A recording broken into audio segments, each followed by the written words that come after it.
आप सभी को जय मसीह की। आज हम जानेंगे भजन संहिता 23, 51, 91 और 121 सुनने और पढ़ने से कैसे मिलती है परमेश्वर की विशेष कृपा और जीवन में बदलाव। इससे पहले आइए हम प्रार्थना करें। पिता परमेश्वर, आज हम आपके समक्ष आते हैं आपके पवित्र शब्दों को सुनने और समझने के लिए। हम आपके अनंत प्रेम और कृपा के लिए आभारी हैं जो आपने हमें भजन संहिता के माध्यम से दिया है। हे प्रभु, आप हमारे चरवाहा हैं, हमें अपनी कृपा से भर दें ताकि हम हर परिस्थिति में आपकी उपस्थिति का अनुभव कर सकें। हमें विश्वास है कि आप हमें हरी चराइयों और सुखदायी जल के पास ले जाएंगे। हम अपने पापों की क्षमा मांगते हैं। कृपया हमें अपने अनुग्रह से शुद्ध करें और हमें एक नई शुरुआत का अवसर दें। हमें विश्वास है कि आप हमें हर परिस्थिति में सच्ची खुशी और शांति प्रदान करेंगे। हम आपके पवित्र संरक्षण की प्रार्थना करते हैं। आपके पंखों की छाया में हम सुरक्षित हैं और हम हर विपत्ति से दूर रहना चाहते हैं।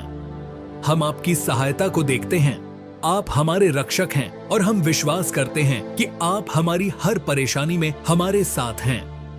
हम आपसे प्रार्थना करते हैं कि इस समय के दौरान हम आपके अनुग्रह और प्रेम को महसूस करें और हमारी आत्मा को आपके निकट लाए। आपकी महिमा और आपके मार्गदर्शन के लिए धन्यवाद। हम यीशु मसीह के नाम में प्रार्थना करते हैं, आमीन। तो आए सुनते हैं और पढ़ते हैं भजन संहिता अध्याय 23। यहोवा मेरा चरवाहा है, मुझे कुछ घटी न होगी। वह मुझे हरी हरी चराइयों में बैठाता है। वह मुझे सुखदाई जल के झरने के पास ले चलता है। वह मेरे जी में जी ले आता है। धर्म के मार्गों में वह अपने नाम के निमित्त मेरी अगुवाई करता है। चाहे मैं घोर अंधकार से भरी हुई तराई में होकर चलूं, तो भी हानि से न डरूंगा, क्योंकि तू मेरे साथ रहता है। तेरे सोंटे और तेरी लाठी से मुझे शांति मिलती है। तू मेरे सताने वालों के सामने मेरे लिए मेज बिछाता है। तूने मेरे सिर पर तेल मला है, मेरा कटोरा उमड़ रहा है। निश्चय भलाई और करुणा जीवन भर मेरे साथ साथ बनी रहेंगी और मैं यहोवा के धाम में सर्वदा वास करूंगा। भजन संहिता अध्याय 51। हे परमेश्वर, अपनी करुणा के अनुसार मुझ पर अनुग्रह कर। अपनी बड़ी दया के अनुसार मेरे अपराधों को मिटा दे। मुझे भली भांति धोकर मेरा अधर्म दूर कर और मेरा पाप छुड़ा कर मुझे शुद्ध कर। मैं तो अपने अपराधों को जानता हूँ और मेरा पाप निरंतर मेरी दृष्टि में रहता है। मैंने केवल तेरे ही विरुद्ध पाप किया और जो तेरी दृष्टि में बुरा है वही किया है, ताकि तू बोलने में धर्मी और न्याय करने में निष्कलंक ठहरे। देख, मैं अधर्म के साथ उत्पन्न हुआ और पाप के साथ अपनी माता के गर्भ में पड़ा। देख, तू हृदय की सच्चाई से प्रसन्न होता है और मेरे मन ही में ज्ञान सिखाएगा। जूफा से मुझे शुद्ध कर तो मैं पवित्र हो जाऊंगा। मुझे धो और मैं हिम से भी अधिक श्वेत बनूंगा।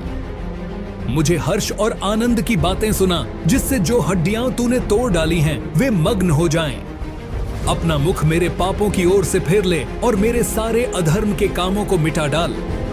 हे परमेश्वर, मेरे अंदर शुद्ध मन उत्पन्न कर और मेरे भीतर स्थिर आत्मा नए सिरे से उत्पन्न कर।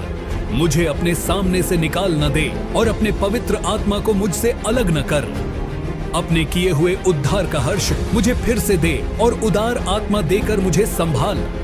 तब मैं अपराधियों को तेरा मार्ग सिखाऊंगा और पापी तेरी ओर फिरेंगे। हे परमेश्वर, हे मेरे उद्धारकर्ता परमेश्वर, मुझे हत्या के अपराध से छुड़ा ले, तब मैं तेरे धर्म का जय जयकार करने पाऊंगा। हे प्रभु, मेरा मुंह खोल दे, तब मैं तेरा गुणानुवाद कर सकूंगा। क्योंकि तू मेल बलि से प्रसन्न नहीं होता, नहीं तो मैं देता।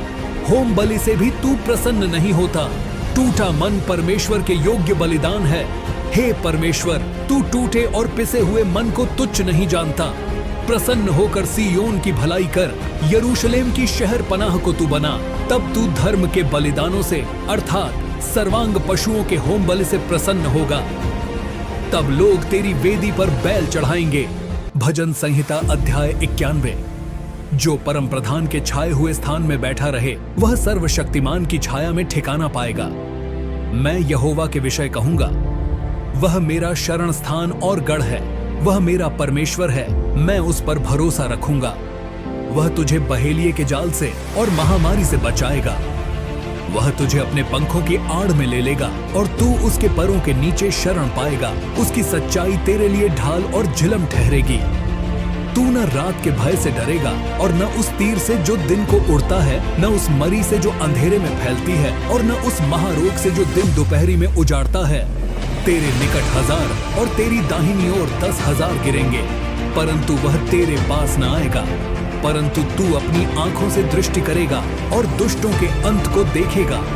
हे यहोवा, तू मेरा शरण स्थान ठहरा है। तूने जो परम प्रधान को अपना धाम मान लिया है, इसलिए कोई विपत्ति तुझ पर न पड़ेगी, न कोई दुख तेरे डेरे के निकट आएगा, क्योंकि वह अपने दूतों को तेरे निमित्त आज्ञा देगा कि जहाँ कहीं तू जाए वे तेरी रक्षा करें। वे तुझको हाथों हाथ उठा लेंगे, ऐसा ना हो कि तेरे पांवों में पत्थर से ठेस लगे। तू सिंह और नाग को कुचलेगा, तू जवान सिंह और अजगर को लताड़ेगा। उसने जो मुझसे स्नेह किया है, इसलिए मैं उसको छुड़ाऊंगा। मैं उसको ऊंचे स्थान पर रखूंगा, क्योंकि उसने मेरे नाम को जान लिया है। जब वह मुझको पुकारे, तब मैं उसकी सुनूंगा। संकट में मैं उसके संग रहूंगा। मैं उसको बचाकर उसकी महिमा बढ़ाऊंगा। मैं उसको दीर्घायु से तृप्त करूंगा और अपने किए हुए उद्धार का दर्शन दिखाऊंगा। भजन संहिता अध्याय 121। मैं अपनी आंखें पर्वतों की ओर लगाऊंगा। मुझे सहायता कहां से मिलेगी? मुझे सहायता यहोवा की ओर से मिलती है, जो आकाश और पृथ्वी का करता है। वह तेरे पांव को टलने न देगा, तेरा रक्षक कभी न ऊंघेगा। सुन, इज़राइल का रक्षक न ऊंघेगा और न सोएगा। यहोवा तेरा रक्षक है। यहोवा तेरी दाहिनी ओर तेरी आड़ है। न तो दिन को धूप से और न रात को चांदनी से तेरी कुछ हानि होगी। यहोवा सारी विपत्ति से तेरी रक्षा करेगा। वह तेरे प्राण की रक्षा करेगा। यहोवा तेरे आने जाने में तेरी रक्षा अब से लेकर सदा तक करता रहेगा।